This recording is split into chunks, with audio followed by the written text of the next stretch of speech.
In 1984, the Ingsoc Party was in the middle of implementing a new type of language called, quite creatively, Newspeak.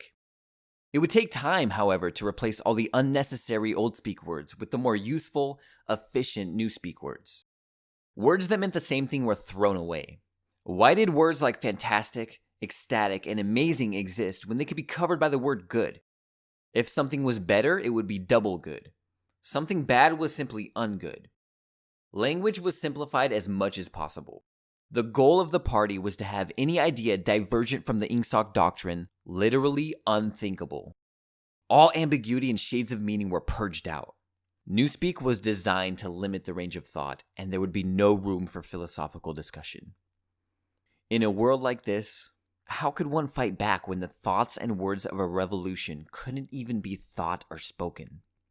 This may seem at first glance to be the condition of some nightmarish dystopian society.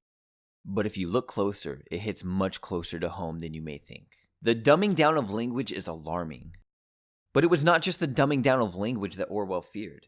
He had just as much distaste for the overcomplicated use of meaningless words and dead metaphors that distorted clear, concrete verbiage. Orwell showcases this in his article entitled Politics in the English Language, by translating a passage of what he called good English into much more modern-day English type of writing. He uses a well-known verse from Ecclesiastes.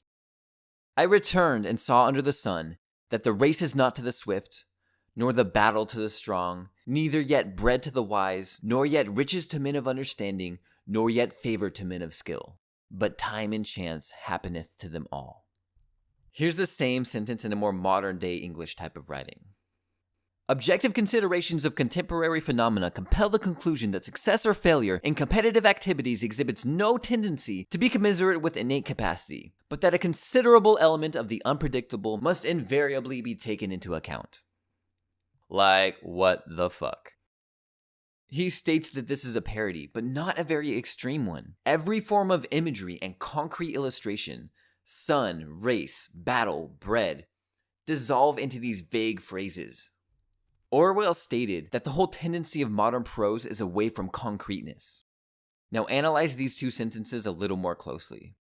The first contains 49 words but only 60 syllables, and all its words are those of everyday life. The second contains 38 words of 90 syllables. The first sentence contains 6 vivid images and only one phrase that could be called vague. The second contains not a single fresh, compelling phrase, and in spite of its 90 syllables, it gives only a shortened version of the meaning contained in the first. Yet, without a doubt, it is the second kind of sentence that is gaining ground in modern English. Nuanced, concrete language from people like Martin Luther King has been replaced with short, punchy, simplified sentences and catchphrases. Designed by a whole team of linguistic experts, each word perfectly crafted, not a single syllable is wasted.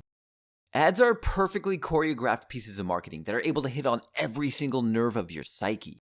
Modern pop music is watered down and perfectly formulated to be stuck in your head, just like the food you eat has been genetically engineered to trigger cravings and mindless eating. Every political conversation is filled with these crafted, ready-made answers that in our own mind will prove our wisdom and correctness. Pre-selected phrases, metaphors, and similes replace critical thought. It is just easier to use language that has already been selected and proven to be impactful, rather than diving deeply into what it is you really mean and letting the meaning determine the words, not the other way around. When you use these ready-made phrases, you don't have to hunt for your own words, nor do you have to bother with the structure and rhythm of your sentences. When you're watching a speaker mechanically repeat familiar phrases like atrocities, tyranny, and free peoples of the world, you get the feeling they are more a machine than a person. The right words are coming out of his mouth, but his brain is not involved, as it would be if he was choosing the words for himself.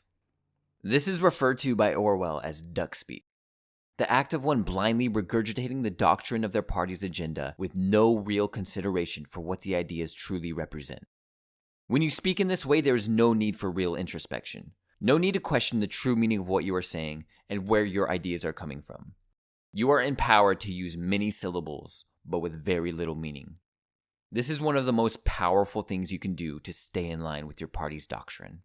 Thus, Your ignorance has become your strength. Those who acquire power often portray their reasons for doing so as noble. They did it for truth, God, and justice. This is rarely true. Power has always been acquired for power's sake. Orwell realized this, and realized that this trick is often masked by language. Leaders, politicians, and media often use euphemism to mask a brutal reality.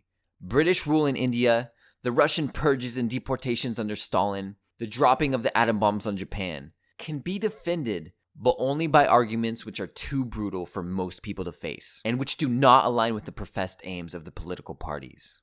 So political language has to consist largely of euphemism. Defenseless villages are bombed from the air, the inhabitants driven out into the countryside, the cattle machine gunned and the home set on fire. This was called pacification. Such phraseology is needed if one wants to name things without calling up mental pictures of them. This is the trick. You find a nice name for a horrific thing. Political writing and speech is often a defense of the indefensible. Very often the words chosen directly contradict the ideas they represent.